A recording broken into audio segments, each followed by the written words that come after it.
পার্লারে গেছিলে না তুমি আর মিঠিদি? হ্যাঁ হ্যাঁ, আমাকে সেদিনকে বলেছিল তুমি বাড়িতে আসবি আমার। কিন্তু দেখো আমাদের এটা কি সম্পর্ক আমি বলতে পারছি না, বলতে তারা কি সম্পর্ক ছিল, আমি নিশ্চয়ই করার জন্য এসেছিল। তো তোমাদেরকে আমি সব কিছু প্রমাণ সহ আমি এখন উত্তর দেবো। আমি ভিডিওটা স্টার্ট করার আগে আমি কোনো ইন্ট্রো কিচ্ছু দিচ্ছি না। স্টার্ট করার আগে প্রথমেই আমি দিচ্ছি কিছু স্ক্রিনশট, তোমরা এগুলো দেখো, তারপর আমি ভয়েস রেকর্ড দিচ্ছি সেটা শোনো, তারপর আমি আরো কথা তো বলছি। তো দেখো, একের পর এক রমণীর হাত ধরে ভালোই স্টোরি লাগিয়েছেন বাবু নিজেরাই। দেখো প্রত্যেকটা মেয়ে আলাদা। আর এই যে তার মার এত বড় মুখের কথা যে আমি দেখে শুনে ছেলের বিয়ে দিয়েছি, তোমার ছেলে প্রেম করেই বিয়ে করেছে, এই তার প্রমাণ দিয়ে দিলাম, দেখে নাও। স্ক্রিনশটগুলো প্রথমত দেখে নিলে যে বাবুর চরিত্র এমন কিছু ভালো ছিল না যে সে আমার নামে একটা মিথ্যা কথা বলেছে। হ্যাঁ মিথ্যা বলছে তার কারণ হয়তো রেকর্ডিংটা সত্যি, বাট ওটা পুরোটা সত্যি না। আমি কোথাও যাইনি, না কারোর সঙ্গে রাত কাটিয়েছি, না কোথাও ঘুরতে গেছি। ওই রেকর্ডিং এর মধ্যে আমার পিসিও বারবার বলছে আমার বাড়ি ছিল আমার বাড়ি ছিল। আমি অ্যাকচুয়ালি আমার দিদি বাড়ি থেকে এসে আমার পিসির বাড়িতেই ছিলাম। আর আমার পিসি বাড়ি হ্যাবক কিছু দূরে না, আমাদের বাড়ির থেকে 4-5টা দূরে, মানে রাস্তা দিয়ে বেরিয়ে একটা গলি পড়ে, গলি 2-3টা বাড়ির পরে আমার পিসির বাড়ি, আমি ওখানেই ছিলাম। তারপর তোমাদেরকে কিছু রেকর্ডিং শোনাবো, তারপর আমি সব কিছুর ক্লারিফিকেশন দেবো যে কি থেকে কি স্টার্ট হয়েছে, কার দোষ কার গুণ, তোমরা বিচার করে নিও নিজে থেকে। আমাকে অনেকে আবার কথা শোনাচ্ছ, বাট আমার অ্যাকচুয়ালি কোনো দোষ নেই, তোমরা নিজেরাই শোনো। রেকর্ডিং স্টার্ট করছি। প্রথমে একটা মেয়ের রেকর্ডিং আছে, সেটা শুনে নাও নিজেদের কান দিয়ে তোমরা। পাঠানো যায় না। আরে না গো, বুঝতে পারছো না। ও প্রথমে ভিডিওটা রেকর্ডিংটা পুরোটা শোনানোর আগে আমি বলে দিই ব্যাপারটা কি নিয়ে কথা হচ্ছে। আমি বাড়িতে বসেছিলাম, একটা মেয়ে আমাকে ওয়ান টাইম ভিউ করে একটা ভিডিও, মানে স্ক্রিন রেকর্ডিং, ভিডিও কলে স্ক্রিন রেকর্ডিং পাঠায়। স্ক্রিন রেকর্ডিং এর মধ্যে ছিল এই তোমাদের প্রিয় মিঠি দিদিভাইয়ের যে দাদা, আমার এক্স হাজবেন্ড, তিনি একটা মেয়ের সাথে খুব মনের আনন্দে কম্বল মুড়ি দিয়ে কথা বলছে। সেখানে ওই ভিডিও কলের মধ্যে ইঙ্গিত দিচ্ছে, একে অপরকে চুমু দিচ্ছে আর চোখ মারামারি করছে, ভেঙাচ্ছে, এরম ইশারা এরম করে কাছে ডাকাডাকি হচ্ছে। তো সেই ভিডিওটা আমাকে ওয়ান টাইম করেই পাঠানো হয়। আমার হাতের কাছে অন্য কোনো ফোন ছিল না, তখন আমি আইফোনে কিনিনি। তো সেই রেকর্ডিং এর প্রমাণটা তো নেই, তবে সেই মেয়েটার সঙ্গে আমার ফোনে কথা হয়েছে, সেই কিছু রেকর্ডিং আছে, সেটা তোমরা শুনে নাও। সেটা আমি পুরোটা শোনাচ্ছি, এই বিষয়টাকে বলে দিলাম। তুমি দাও আমার ভিডিওটা দেখো। তুমি যে আমাকে বলেছিলে ওয়ান টাইম করেই ভিডিওটা যেন আমি তোমাকে পাঠাই। হ্যাঁ আমি তো বলেছি যে আমি তো রেকর্ডটা করিনি, তোমাকে তো বলছি। আর দেখো আমি কথা বলি, আচ্ছা তুমি আরো দুজনে ভিডিও বলা কথা বলি, হয়তো আমার ওর ভিডিও ফেসবুকে ছাড়লো কি করে, আমার কাছে একটাই কোশ্চেন। আমি নিশ্চয়ই ছাড়তে যাবো না, কারণ আমার লাইফটা নষ্ট হোক আমি চাইবো না। ভিডিওটা বানিয়েছে কি গেছে, যা দেখছি এমনি গেছে। ভিডিওটা বানিয়েছে কি ওরকম ভাবে, সেটাই তো কথা। আমি তো জানি না, আমি নিশ্চয়ই চাইবো না যে আমার সম্মানটা নষ্ট হোক। আর এটা স্ক্রিন রেকর্ডিং করা, এটা ভিডিওটা বানানো, এটা স্ক্রিন রেকর্ডিং করা, আমি ড্যাম শিওর। আচ্ছা কখন কখন কথা হতো তোমার সাথে ওই ভিডিও কলে? ভিডিওর কখন কথা হতো দাঁড়াও, যখন হয়তো তুমি একবার আমার সাথে বাথরুমে গিয়েও কথা বলেছে। তারপরে তুমি যখন আসতে তখনও ওই রাত্রেবেলার টাইমটা, বা ও রাত্রেবেলা আমাকে মেসেজ করতো 1টা-4টা নাগাদ, তখন আমি ঘুমিয়ে পড়তাম। সকালবেলা হলেও আমাকে SMS করতো, ভিডিও কলে কথা বলতো আমার সাথে। আমি আর কি, আর কখন যখন করেছিল নাকি কোনোদিনও? হ্যাঁ প্রপোজ করেছিল নাকি কোনোদিনও? প্রপোজের থেকেও বড় কিছু আমাকে বলেছিল যে ঘুরতে যাবি, দেখা করবি আমার সাথে, এটা আমাকে বলেছিল। আর হ্যালো তোমরা এরকমও বলেছে আমাকে।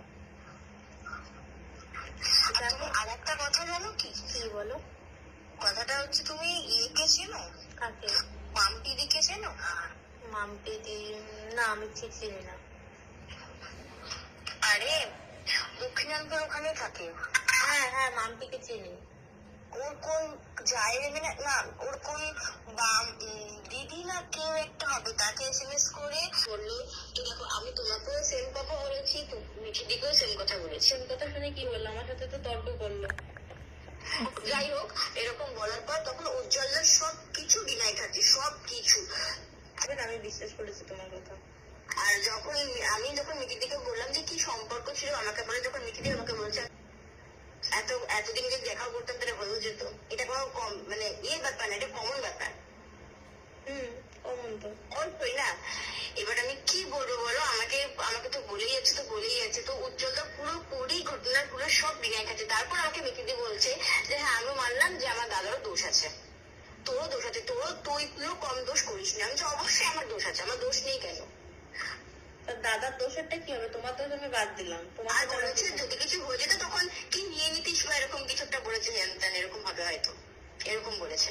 তাহলে ভাবো, আমাকে থার্ড ক্লাস বলেছে, আমাকে পুরো বাজে বলো, ঠিক আছে আমি নয় মানলাম, কিন্তু আমি এইটুকু বললাম বউ থাকা সত্ত্বেও আমাকে এরকম কথা কি কেন বলবে? আর একটা কথা, যদি বন্ধুই ভাবতো তাহলে ওই বাজে লজিকে টেনে আমাকে ওই কথাগুলো বলতে পারতো না, যদি আমাকে বন্ধুই ভাবতো। সে তোমার যে বন্ধু ভাবে না, আমি ভালো মতন জানি, তোমার কথা আমার বিশ্বাস আছে, তুমি চাকরি নেবো। আমাকে মিথ্যে দিয়ে এটাও বলে যে তুই যেটা করছিস সেটা ঠিক করছিস। আরে কিছু হবে না, তুমি বেকার টেনশন নিচ্ছ, যদি কিছু হয় দাদার সম্মানই যাবে, কারণ আমি তো রয়েছি সাথে। কি বলবো তোমাকে বল, আমি রয়েছি তো, টেনশনের কোনো ব্যাপার না। আমি তোমাকে বিশ্বাস করে সব বলছি। আমি আরে না, আমি আছি। আমি চুপ কর না, একটু বলতে দে না, সিরিয়াস কথা হচ্ছে, আর কি মারছিস?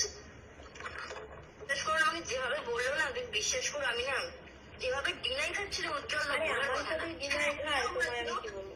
চিকেন বউ, ওটা হয়তো ইয়ার্কি মেরেও বলতে পারে। হ্যাঁ এটা আমি মিঠি দিয়ে আমাকে বলছি যে ঘর ভাঙার কথা, আমরা তো আমি নাকি এটা বলেছিলাম। ঠিক আছে, ও যখন সব ডিনাই খেয়েছে, সবকিছু করেছে, তাহলে আমি অবশ্যই ডিনাই খাবো। তাহলে আমিও বলবো যে না এরকম কিছু হয় না, ওটা সব ইয়ার্কি ছিল, হ্যাঁ কি না?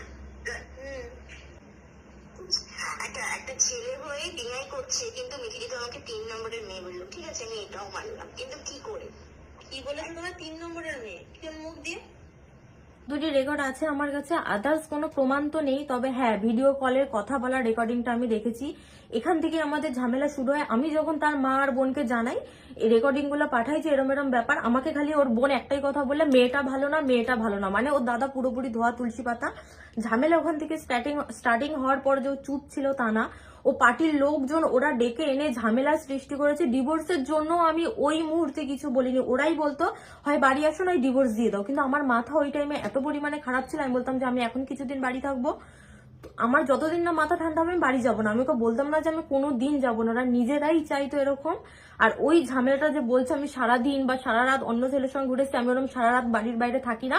আমি তোমার বাড়ির মা বোনেদের মতন একদমই নই, আমি কোনোদিন মা বোন তুলে কারোর কিছু বলি না, আমি আজকে বলছি। এইবার আমি রাতের ঝামেলাতে আসি, যখন আমাদের ঝগড়া ঝামেলা হতো, এরকম একবার না 2 থেকে 3 বারের ওপরে এরকম হয়েছে, আমার সঙ্গে ঝামেলা হয়েছে। ওমায় লাথি মেরে খাটের থেকে নামিয়ে দিয়েছে, এরকম লাথি মেরে বলছে দূরও দূরও আমার খাটের থেকে নাম, আমার খাটের থেকে নাম। যেহেতু আমার বাবা খাট দেয়নি আমাকে, এসব সোনারই ছিল, তো আমি নিচে এসে শুয়েও পড়তাম। এক পাশে ওদের বাড়ির যে রিও আছে সেই রিও শুয়ে থাকতো, আমি নিচে আরেক সাইডে, আমার নিচে কোনো কম্বল থাকতো না, একটা বড় কম্বল নিতাম, সেটাই গায়ে দিয়ে নিচে পেঁচিয়ে একাই শুয়ে থাকতাম। সারা রাত আমায় দেখতেও আসতো না, তুলতেও আসতো না, সে তো তখন অন্য মেয়ের সঙ্গে ভিডিও কলে চ্যাট করতে ব্যস্ত থাকতো। তুমি এখন আমায় এসে বলছো যে আমি এই করেছি, কে সহ্য করবো, ওই করবে, সহ্য আমিও অনেক করেছি চাদু, সেসব কথা এখন আমি সমস্ত কিছু বলবো তোমাদের। এতদিন বলিনি বলে যে বলবো না তা না, এইসব ঝামেলাগুলো হলো যখন আমরা কাশ্মীর ঘুরতে যাই, সেম ঝামেলা। কাশ্মীরে গিয়েও আমার পায়ের ওর যে বুটটা আছে সেটা খাটের উপর ছুঁড়ে মারে, আমার গালের এই জায়গাটা লাগে। ঝামেলা জাতি হতো, আমরা নিজেরাই মানিয়ে নিতাম। আমি 1 বছর মানিয়ে নিয়েছি, কিন্তু স্টার্টিং হয় যখন খালি ঝামেলা হলো, বলতো যে ডিভোর্স দে ডিভোর্স দে ডিভোর্স দে, বন্ধুদের সামনে অল টাইম আমায় ছোট করতো। আমায় খালি বলতো কি, আমি যদি জানতাম যে আমি আর ডাক্তারিতে যাবো না, তাহলে আমি এত তাড়াতাড়ি বিয়ে করতাম না, আমি কত সুন্দর মেয়ে পেতাম।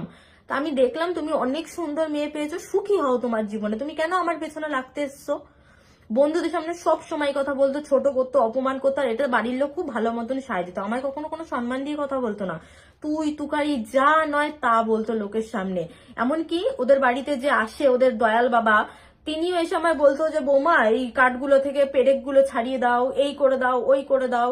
আর খালি বলতো কেন করবি না, আমার মা করতে পারে, এইখানে এই পাড়ার মহিলারা সব মাঠে চলে যায় কাজ করতে, তুই কেন পারবি না? তো আমি স্বামী স্ত্রীর ঝামেলার মধ্যে আসছি, মা বোনের ঝামেলা আমি কোনোদিন তুলিনি যে চলো ঠিক আছে, ওর বোন আমার সঙ্গে প্রথম কোনো খারাপ ব্যবহার করেনি, কিন্তু লাস্ট টাইমেও ছাড়েনি। ঝামেলা শুরু হয় আমি যখন বাড়িতে আসি, বাড়িতে ভালোভাবে ঘুরতে আসি, আমার মায়ের শরীর ভালো ছিল না, আমি জানিয়ে আসি যে আমার মার তো শরীর ভালো না। তোমরা হয়তো দেখেছিলে একটা প্র্যাঙ্ক ভিডিও, যেটা আমার গায়ে জল ঢেলেছিল, লাস্ট প্র্যাঙ্ক ভিডিওটা এখন হয়তো নেই। সেই দিনই আমি বাড়িতে আসি, আমার মার শরীর ভালো ছিল না বলে আমি জানিয়ে আসি মা অসুস্থ, আমি একটু 2 দিন বাড়িতে গিয়ে থাকবো। আমায় ভালোভাবে বললো যাও, মার শরীর 2 দিন আমি ছিলাম। 3 দিনে যখন আমার জামাইবাবুর জন্মদিন থাকে, আমার দিদি বললো তুই যখন বাপের বাড়ি রয়েছিস আয়, কারণ আমার শ্বশুর বাড়ির থেকে যাওয়ার পারমিশন ছিল না, আমায় যেতেও দিত না। তো আমি তার পারমিশন নিয়ে ফোন করে যে দিদি এরম নিমন্ত্রণ করেছে, আমি কি যাব? তখন আমায় বললো যে হ্যাঁ যাবি, তাহলে যা। গেছি, ওই রাতটা ছিলাম, পরের দিন সকালবেলা ফোন করে বাড়ি আয়, এখনই বাড়ি আয়। আমি বললাম খুব রোদ্দুর, আমি বিকেলে যাই। ও বললো না, তোর ভিডিও করতে হবে, কোনো হুঁশ নেই তোর, এই নেই সেই নেই। ও সে ফোনটা কাটলো, তার বোন সাথে সাথে ফোন করে গরম দিল, তোমার কোনো হুঁশতাল নেই, আমি জানি তুমি কালকেই বাড়ি আসবা, এখনো বাড়ি আসোনি, তোমার কোনো হুঁশজ্ঞান নেই যে ভিডিও বানাতে হয়, এই করতে হয়। সে ফোনটা কাটলো, আমি কোনো একটা উত্তর দিইনি তখনও। তারপর তার দাদা ফোন করে বলে কি তোর বাড়ি আসতে হবে না, তুই আমায় ডিভোর্স দে, ডিভোর্স। ওই সময় আমার যায় মাথাটা গরম হয়, আমি বলি ঠিক আছে আমি ডিভোর্স দিয়ে দেবো, কোনো ঝামেলাঝাটির কোনো ব্যাপার নেই। সেই কথাটা বলে আমি বাড়ি আসি। তার মা কিন্তু তার ছেলেকে মানে ছেলেকে পাঠিয়ে দিলে পারতো যে যা বাবা বৌমাকে বাড়ি নিয়ে আয়। তার মা সেটা করেনি। তার মা সেটা করার বদলে ইম্পর্টেন্ট মনে করেছে না, আগে ঝামেলা হয়েছে সেটা সবাইকে জানাই। গুজরাটে তার মামারা থাকে, প্রথমে তার মামাকে ফোন করে বলে এই এই ঝামেলা হচ্ছে। তার মামা যখন আমায় ফোন করে, আমি ভালোভাবে সম্মানের সাথে মামার সাথে কথা বলি যে মামা ও আমার সঙ্গে খুব ঝামেলা করে, আমার সঙ্গে প্রত্যেকদিন অশান্তি করে, ঝামেলা হলে রাত্রেবেলা খাটের থেকে ফেলে দেয়, আমায় মারধর করে, আমায় খুব নোংরা নোংরা ভাষায় গালাগালি করে, সবসময় বলে আমার থেকে অনেক ভালো মেয়ে পাবে। আমি সেই বাড়িতে কি করে যাই? আমি কি কুকুর নাকি যে তিনজন মিলে সেই বাড়ি থেকে তাড়াবে, আমি আবার একা একা সেখান দিয়ে চলে যাব? তো এই ঝামেলার পরে সে আবার ফোন করে আসবি না তো আমার সংসার, আসবি না তো? আমি আগের মাথায় বলি যে না আমি যাব না। বললো ঠিক আছে তাই রাখ, তুই ডিভোর্স পেপার পাঠিয়ে দিস। আমি রাজি হই।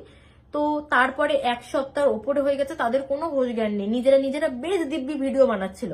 এখন পয়েন্ট হচ্ছে এটা, তোমরা যখন নিজেরা নিজেরা ভিডিওটা বানাতেই পারবা, তাহলে ওই একটা দিন জাস্ট কিছু ঘন্টার জন্য তোমাদের কি এমন অসুবিধা হয়ে গেছিল যে আমি একটু দিদি বাড়িতে ছিলাম। বাড়ি আসি, তার মা পাঠায় না। এক সপ্তাহ পর হঠাৎ একদিন আসে, যখন দেখে না অনেক দূর ব্যাপার এগিয়ে যাচ্ছে, আমি কোনো কন্ট্যাক্টই রাখছি না, তারপর সে আমায় নিতে আসে তার একটা বন্ধুকে নিয়ে। বললো চল চল অনেক হয়েছে বাড়ি চল, যা হয়েছে হয়েছে বাড়ি চল। আমার রাগ ছিল, অনেক রাগ তখন, আরো আগের তো ঝামেলা ছিলই। আমি তখন বলি যে না আমি যাব না। আমায় 2 থেকে 3 বার জোর করে যাওয়ার জন্য, এর বেশি না। আমি বলি যে না আমি ফাইনাল ডিসিশন যাবো না। আমায় বলে আমি কিন্তু আর জীবনও নিতে আসতে পারবো না, এরম ভাবে। বললাম ঠিক আছে, আমি তো যাবো না, না করে দিয়েছি। তার ব্যাগে আমি জামা প্যান্ট ভরে নিয়ে আসি বাপের বাড়ি আসার জন্য। সে বলে তুই যাবি না তো আমার ব্যাগটা দে। সে তার ব্যাগটা ফেরত নিয়ে চলে যায় বাড়িতে। সে আমার জন্য আসেনি, সে তার ব্যাগটা ফেরত নিয়ে ডাইরেক্ট বাড়ি চলে যায়। তারপরেও কিছুদিন আসেনি। তারপর তার বোনেরা বললো, তার বোন আমায় মেসেজ করলো যে দেখো এগুলো ঠিক হচ্ছে না, দাদা আর মা টেনশনে রয়েছে, বাড়ি আসলে বাড়ি আসো। আর তোমার যদি না আসছে, আমরা গ্রামে থাকি, যে তুমি 1 মাস বাপের বাড়ি গিয়ে পড়ে থাকবে এরকম হবে না, তাহলে তুমি ডিভোর্স দিয়ে দাও, হয় বাড়ি আসলে বাড়ি এসে সংসার করো, নাই তুমি ডিভোর্স দিয়ে দাও। তার বোনেরও এটাই কথা ছিল। তখন আমি ডিভোর্স দিতে রাজি হইনি। তারপরে তারা ঠিক করে তার মাকে নিয়ে একদিন নিতে আসে। তারপর ঠিক হয় যে হ্যাঁ আমি বাড়ি যাব ভোটের পর।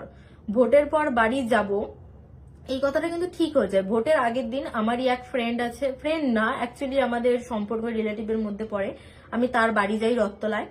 সেখানে যাওয়ার পর সে কি করে, তার যে রয়েছে আর কি, বললাম এইমাত্র দয়াল বাবা সামথিং, দয়াল কাকু, উনি আমাকে দেখে কারণ নাকি একটা বাইকে করে যেতে, সে বাড়িতে গিয়ে জানায় আমাকে নাকি কার বাইকে করে যেতে দেখেছে, খুব তুমুল অশান্তি। সে কি করে, তার বাড়ির সামনে গিয়ে সারাটা দিন দাঁড়িয়ে থাকে, তুই কোথায় আছিস এখনই দেখা। আমার সেদিন হয়ে যায় মেন মাথা গরম, এত কি লোকের কথায় নাচা।